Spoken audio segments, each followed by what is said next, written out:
So Super Rugby round 10, the team of the week, Dream Team. Yeah, there's a few familiar faces on here. I haven't yet gone back to kind of add up how many times each person's been in the Dream Team, but I'll do that probably for next week to see kind of who's been in the most. But there's definitely a few familiar faces, a few new ones as well. So it's a good little mix. And yeah, let's get started with the props. First one, he's definitely not a first timer. Steven Kitsoff from the Stormers.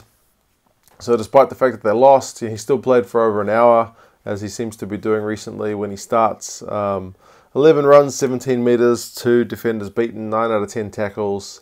Yeah, so like I said, 60 plus minutes, and still looks good in the scrum. So he's got to be one of the leading contenders for a Springboks jersey come June. Yeah, England's got a pretty decent scrum, so we'll see how he goes against them in those tests, provided he's selected. But yeah, things are looking good so far. Next, in a man playing his first Super Rugby game this season, I've gone for Owen Franks. Didn't do that much in terms of like visible stats. Like you look at this and go 4 runs, and interestingly on ESPN he's listed as having no meters despite having 4 runs. Fox Sports lists him at 4 runs, 7 meters, so not a whole lot of meters either way you look at it, although 7 would be preferable to none, having had the ball 4 times. But yeah, he's not that kind of big dynamic. He's not like a Taniela Tupou or even a Steven Kitsoff with the ball in hand. But he made 5 out of 5 tackles, which is fine. And I think the main thing is he did what he does best, and is just put a whole lot of pressure on during the scrum. That's what he was kind of born to do, what he loves to do. More than anything around the park, he is a scrummaging prop. And yeah, definitely had the Sunwolves under a lot of pressure during that game. So good for him. Didn't give away any penalties either, which is always a good thing if you're a prop. Right, next hooker. He's pretty much here every few weeks, is Malcolm Marx. He's just a monster. He didn't get a try this week, which is almost surprising with him. 9 runs, 62 meters. We talk about like dynamic ball carrying front rowers. 4 runs at 6 meters or 7 meters compared to 9 runs at 62. This is what I'm talking about, like just totally built for different things players. Beat 5 defenders, made 4 out of 5 tackles. But it's not when he tackles you that you have to worry. It's when he's next to the guy that tackles you that you worry, because the guy got 3 pilfers. So when someone gets tackled, he is just over the ball and really hard to dislodge. It's what he does so well. The line-out was operating at 100%. It's just another outstanding performance from this guy. Yeah, first choice hooker, probably in World Rugby at the moment for sure. In the locks, probably one of the other first choice guys in World Rugby is Brodie Retallick.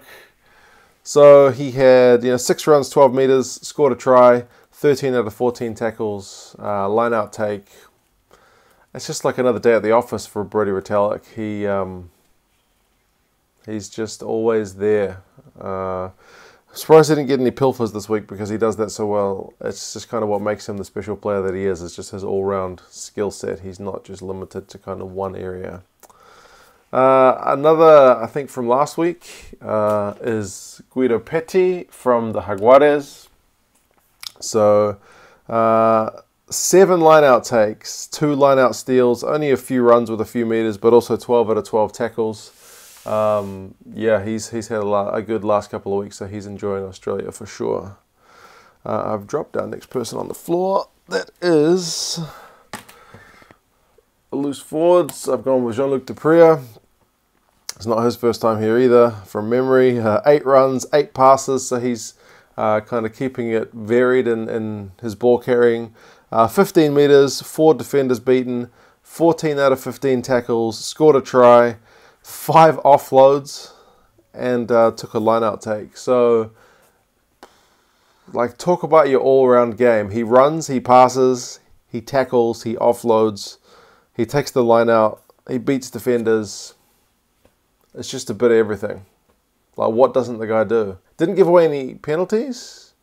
Oh, that's right. I remember ESPN said he didn't, but Fox said he did. So that's the one aspect of his game I think you need to watch. But I mean, I guess when you're going for the ball on the ground, it's kind of like props at scrum time. You're going to give away penalties sometimes. But yeah, big effort from him this week. Next, if you saw this game, saw how many tries he got, you knew he was going to be in my team of the week because Shannon Frizzell got 3 tries, scored a hat trick against the Blues, more tries than the Blues scored. Yep. 9 runs, 36 metres, 14 out of 15 tackles. He did make a couple of mistakes, but still 3 tries for a loose forward is a night to remember. So, yeah, very good effort from him. He's coming along nicely. I've gone for another Highlander on the other loose forwards. I've gone for Dylan Hunt. So 2 runs and 16 metres. Shows that he's not really there to carry the ball. That he's not like a Nasarani guy who has heaps of runs and tackle busts and not that many tackles. He's not a Murphy. But 25 out of 27 tackles. That is ridiculous. I think the next best was 20, and the next best was like 15 or 16. So 25 tackles made.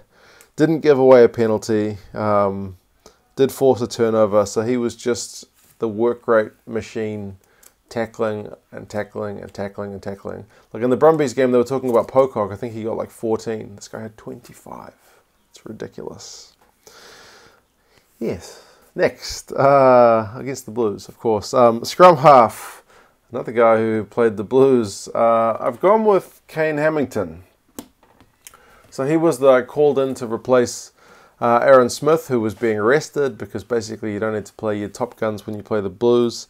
The guy is only young, 1 try, 37 passes, 6 runs, 8 metres. So if there's anything else, compared to most of the scrum halves, he probably had less running time. So I guess that's something that he'll develop in his game, is just like putting a bit of doubt in defenders' minds by just taking the ball to the line a little bit more.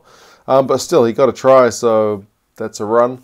12 from 12 tackles was more than any scrum half by miles. So the Highlanders always make lots of tackles, but for a scrum half to go 12 from 12 was pretty impressive. And yeah, he had a pretty all-round good game. So is looking a pretty capable backup, and maybe justifies Aaron Majors putting him in ahead of Smith against the Blues. Next, for fly half, who's having a really good season, especially of late, I've gone with, I'll put these on the right level, Nicholas Sanchez. So he had 2 try assists, kicked 2 conversions, 2 penalties, did miss a couple of kicks, but still 10 runs, 26 metres, 1 line break, 1 offload, 9 from 9 tackles. When you think Nicholas Sanchez, you probably don't think 9 from 9 tackles, but recently, I think most of the season, his tackle rate's been pretty good. So he's not the biggest guy, but he's putting in the effort, and he's really pulling the strings of that Jaguares attack. So yeah, if this recent form kind of goes on, it's largely thanks to some of the work he's doing there. In the midfield, losing player, but had a good performance on his own. I've gone for Samu Karevi. He continues to be a threat, even when the Reds' attack is not often going forward as sharply as you'd like. So he's still that attacking weapon that can breach the line, pretty much always gets over the advantage line, breaks tackles. So 2 tries, 13 runs, 62 metres, 6 defenders beaten, made 11 of 13 tackles. So yeah, in a night that didn't go that well for the Reds, he still came out with pretty good numbers and had a pretty good performance overall. So yeah, he's a very key part to what they do, because every team generally needs that guy that's going to draw 2 defenders or be able to bust the line when other guys might not get through, and he is that player. So yeah, very, very good. Also, I've gone for Ryan Crotty in the midfield. So again, 2 tries, 11 runs, 3 passes, 8 from 9 tackles. He just makes the difference sometimes. Like the Crusaders were battering the Sunwolves for a while and not able to kind of beat that scramble defense. But Crotty's not like Karevi that he busts people over. He's just smart that he changes his angle or just runs such a great line that he just walks through and makes it look really easy. So Yeah, just another great player, really smart, and yeah, hopefully going to be in an All Blacks jersey come June as well. In the outside backs, I've gone for Warwick Halant from the Bulls. So he's having a really good season. 13 runs, 64 metres, 2 line breaks, 10 defenders beaten, 1 offload, 3 out of 4 tackles. Yeah, he's just been on fire. He didn't score any tries, but yeah, he's just having a really good season. I'm sure Rassie Erasmus is keeping his eyes on him for June. And yeah, long may it continue, because it's really exciting to see him get the ball in hand. Next, another guy on a losing team. I'm going with Chance Penny from the Brumbies. He scored a try, 8 runs, 35 metres, 1 line break, 3 defenders beaten, 4 from 4 tackles. Also, mainly I put him in because the Brumbies, similar to the Reds actually in that game, didn't have a lot going forward, and you weren't sure where their attack was going to come from. But when Penny got the ball, yeah, he looked like he could do something. So hopefully they can kind of better utilise him going forward, because he's definitely a danger man, and should either be given the ball or being used as a dummy runner to draw defenders, because he is that kind of attacking threat. And lastly, from the Lions, again, I've gone for Madosh Tambwe. So he's got 1 try, 7 runs, 65 metres, 2 line breaks, 6 defenders beaten, 5 from 5 tackles. He is just a classy player. The Lions seem to be breeding them for fun at the moment, because they've got so many good wingers. Yeah, even with some guys injured, they've still got like Tambwe who can come in and is just looking absolute class. So definitely will be a threat to these New Zealand teams in the next couple of weeks, and the Reds this coming week. But yeah, that's the team. Some pretty good performances. A mix of kind of defensive, attacking, and kind of all-round skills. Let me know your thoughts. Other guys who you think probably deserve to mention but didn't get on the board, always happy to hear about those. And yeah, I'll talk to you guys again for another one shortly.